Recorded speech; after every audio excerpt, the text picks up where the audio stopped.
નમસ્કાર બાળકો. નમસ્કાર. કેમ મોઢા ઢીલા ઢીલા છે? ઠંડી લાગે છે? બહુ ઠંડી પડે છે? હે? તો હાલો આ થોડા ગરમ થઈ ગયા ને.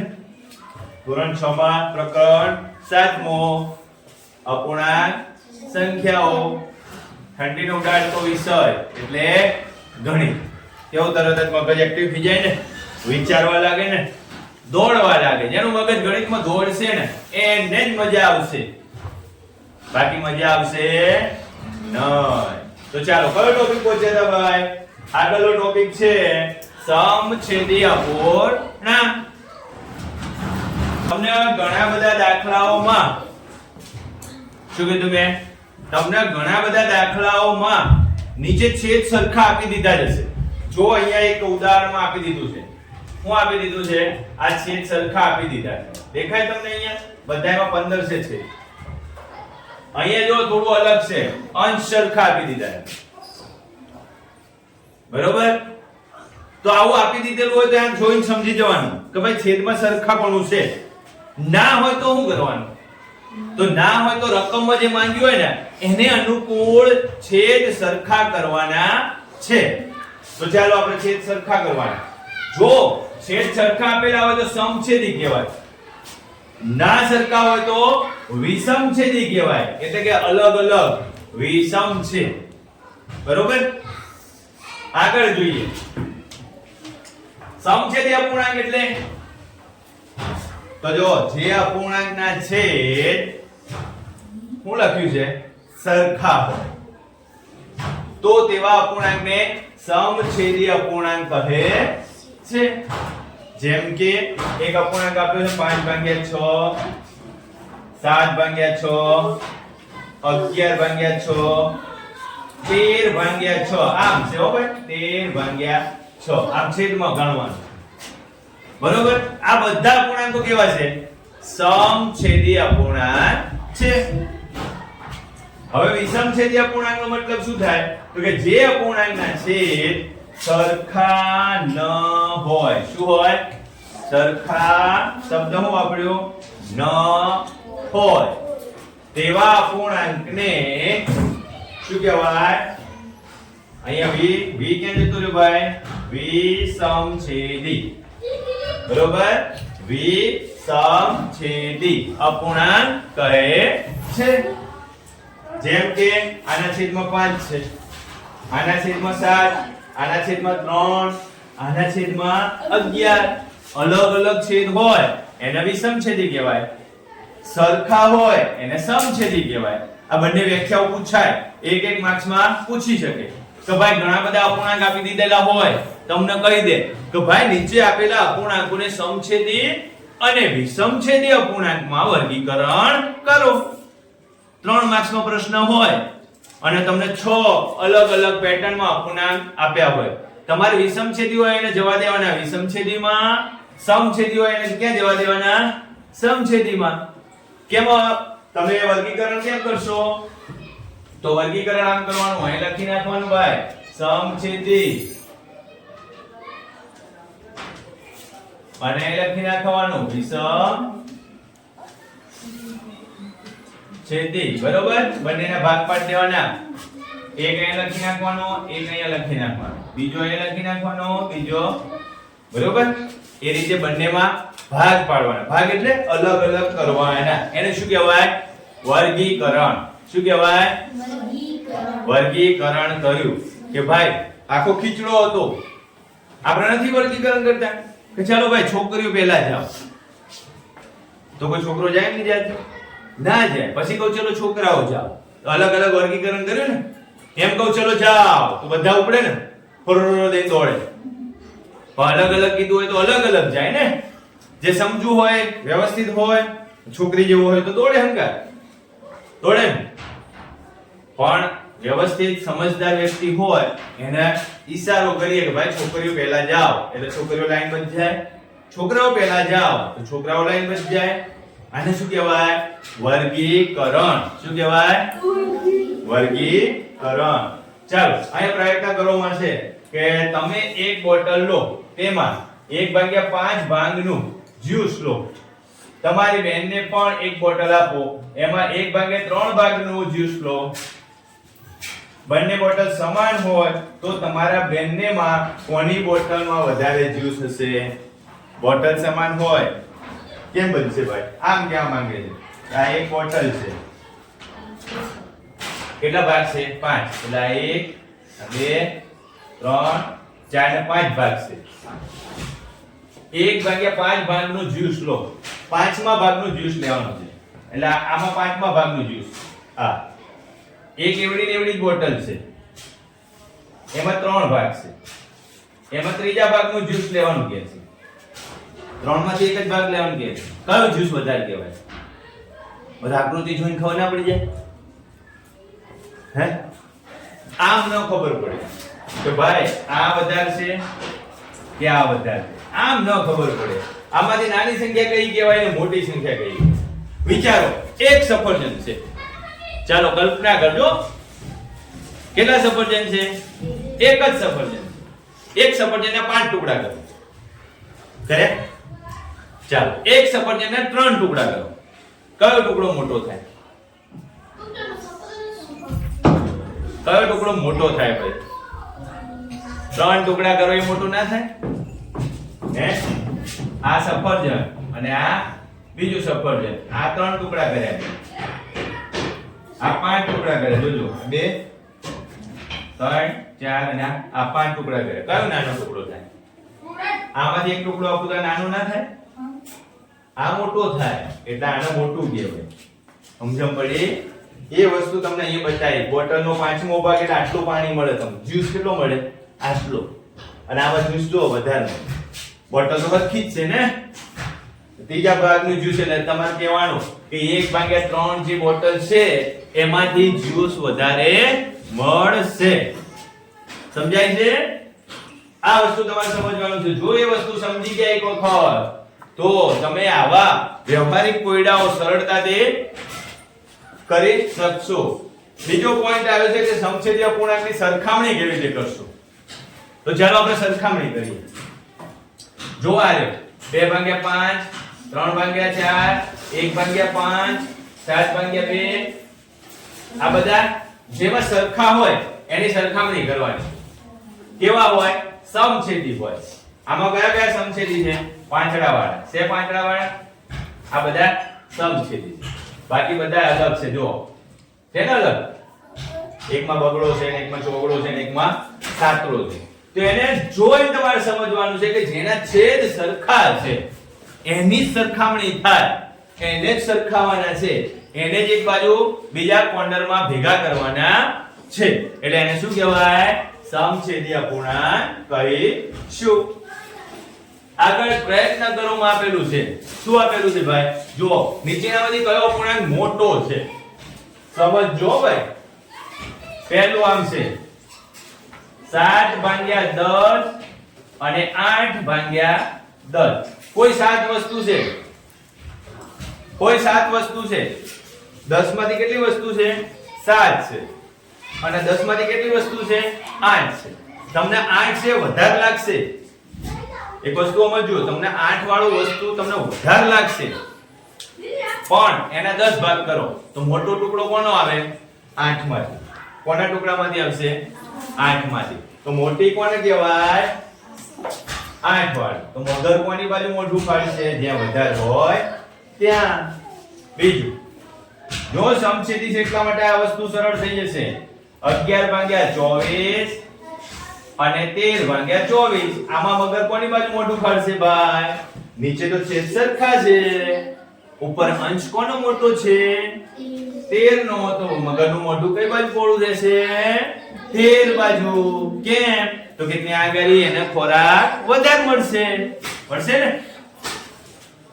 ત્રીજો દાખલો જોઈએ. 17/102 અને 12/102. બોલો હવે આમાં કોની બાજુ મગર જશે? 17 બાજુ. Very good. કેમ?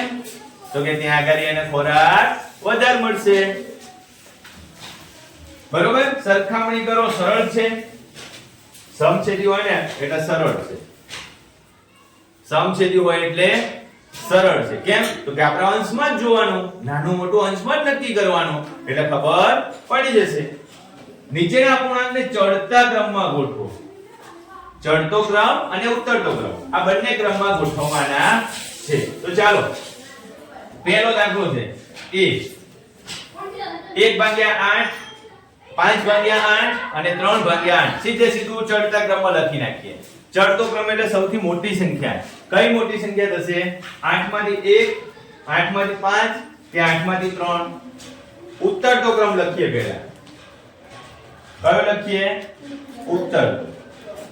તો પહેલા સૌથી મોટી થશે 5/8, એનાથી નાની થશે 3/8 અને એનાથી નાની થશે 1/8. ચડતો ક્રમ લખી નાખો. ચડતો ઉલટું લખી નાખો. 1/8 3/8 અને 5/8. જો એક સાચું પડે તો બંને સાચું પડશે. એકમાં ભૂલ હોય તો હું યાદ આવે તમને? અરુણ સાહેબે કીધું ઉલટો લખી નાખો. તો ઉલટો લખી નાખો એટલે બંને ખોટું પડે. થોડું ધ્યાન રાખવાનું, ભૂલ કરવાની નહીં. ચાલો બી માં કયું સૌથી નાનું છે ભાઈ? ચડતા ક્રમમાં કયું આવશે પહેલા? તો સૌથી મોટા અંશ વાળું એ મોટું થશે. તો સૌથી નાના અંશ વાળું આ છે. ચડતો ઉતરતો. ઉતરતા ક્રમમાં સૌથી મોટો અંશ 11/5 7/5 4/5 3/5 અને 1/5. એનું ઉલટું લખી નાખો. 1/5 3/5 4/5 7/5 અને 11/5. હાલો હવે તમે જાતે કરો. ચલો કોણ કહેશે ભાઈ જવાબ? કોઈ એક વ્યક્તિ જવાબ કહેવાનો છે. ચડતો ક્રમ ને ઉતરતો. ચાલ બધાય ગણાવવાની જગ્યા નથી. ચાલો મને કયો કોણ કહેશે? 1 minute. Tick tick 1 tick tick 2. શું જોવાનું છે ભાઈ? ચડતા ક્રમમાં સૌથી નાનો અંશ 1 3 7 11 અને 13. ચડતો ક્રમ થઈ ગયો. ઉતરતા ક્રમમાં શું જોવાનું? સૌથી મોટું 13 11 7 3 1. આવડશે? નોટમાં લખી નાખો. ચાલો ઝડપથી. પછી આપણે આગળ વધીએ. સાવ સહેલી વસ્તુ આવી. વિષમછેદી અપૂર્ણાંક. સાવ સહેલી વસ્તુ આવી. વિષમછેદી અપૂર્ણાંક. વિષમછેદી એટલે કે જેના છેદ સરખા હોય. છેદ એટલે નીચેનો અંક. જોઈ લો અહીંયા છેદ સરખા છે? નથી. છે? નથી. જોઈ લો અહીંયા પણ અંશવાળા, સરખા અંશવાળા અને વિષમછેદી. કેવો હોય? અંશ સરખો હોય પણ છેદ સરખા હોય નહીં. એવો જ અપૂર્ણાંક. જો અંશ સરખો છે ને? આના 3 ટુકડા કરેલા છે અને આના 5 ટુકડા કરેલા છે. સરખું જ છે. સરખું છે. સરખું જ. એકના 3 ટુકડા કરેલા છે, એકના 5. કયો નાનો? કયો ટુકડો નાનો છે? તમને એક જ ડેરી મિલ્ક આપું હું 5 રૂપિયા વાળી સરખી. એક ધરતી આપી દઉં અને એક ચેખર આપી દઉં. ચેખર જોડે 5 જ છોકરાઓ બેઠા છે. બેઠા છે ને? એને એક ડેરી મિલ્ક માંથી કેટલા ટુકડા કરવા પડે? 5 ટુકડા કરશે.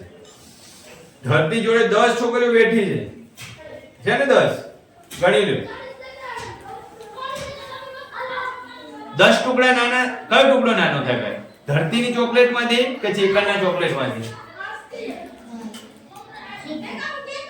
ચેખરની મોટો ટુકડો થાય ભાઈ. ચેખર જોડે ચોકલેટ છે એવડી ને એવડી ધરતી જોડે છે. ધરતી 10 ટુકડા કરે છે, ચેખર 5 જ ટુકડા કરે છે. હાલો ના છોકરાને ગણી લ્યો 6 ટુકડા કરે છે. તો કયો ટુકડો મોટો થાય? ચેખર વાળો ટુકડો મોટો થાય ને? ખબર નહીં પડતી? આ ચેખરના 3 ટુકડા કરે, આ ધરતીએ 5 ટુકડા કરે. કયો ટુકડો નાનો છે? 5 વાળો. દેખાતું નથી? હે? સમજમાં લાવો, પ્રયત્ન કરો.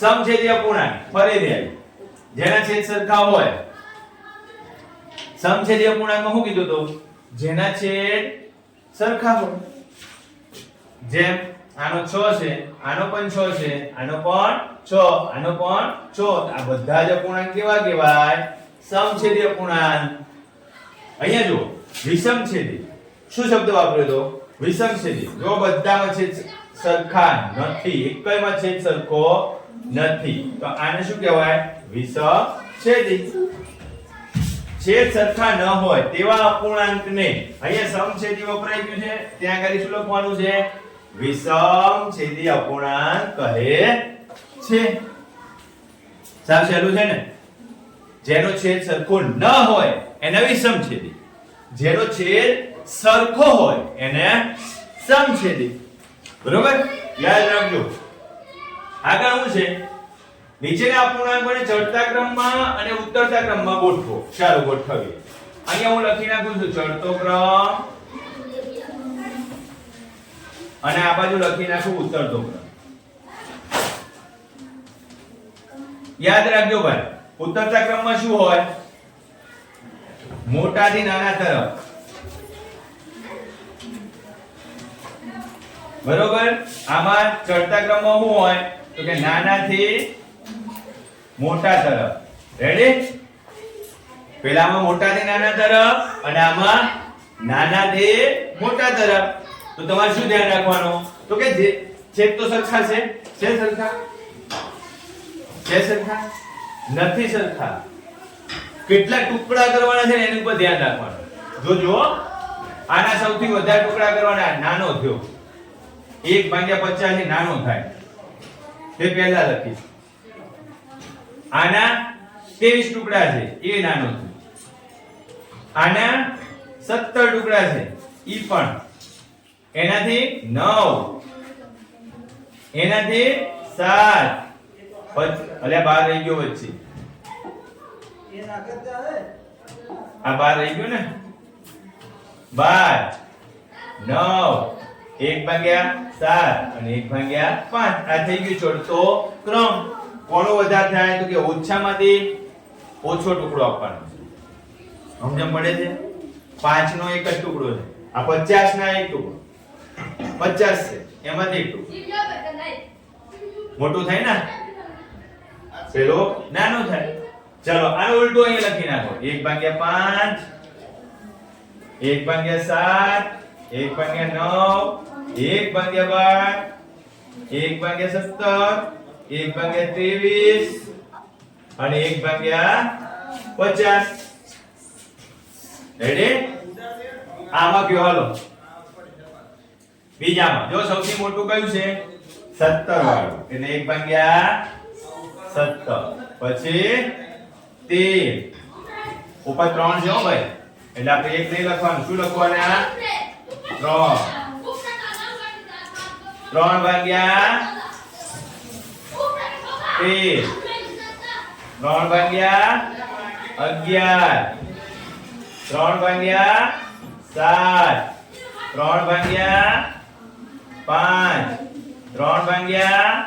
3/11 અને 3/2 થઈ ગયું ઉતરતો ક્રમ તો ઈઝી થઈ ગયો ને અહીંથી ઉપાડો 3/2 અહીંયા 3/4 3/5 3/7 3/11 પછી 3/13 છેલ્લું આવશે 3/17 થઈ ગયું છેલ્લું છે કે અઘરું નથી તમે અઘરું બનાવશો તો અઘરું થશે ઓકે આ સાહેબ અંશને છેદમાં હું કીધું તું ભૂલી ગયો સૌથી લાંબુ ચેપ્ટર બરોબર દાખલા સહેલા છે પણ ઘણા બધા છે એટલે તમને મજા આવશે સમજાય છે બરોબર પ્રયત્ન કરો ના દાખલા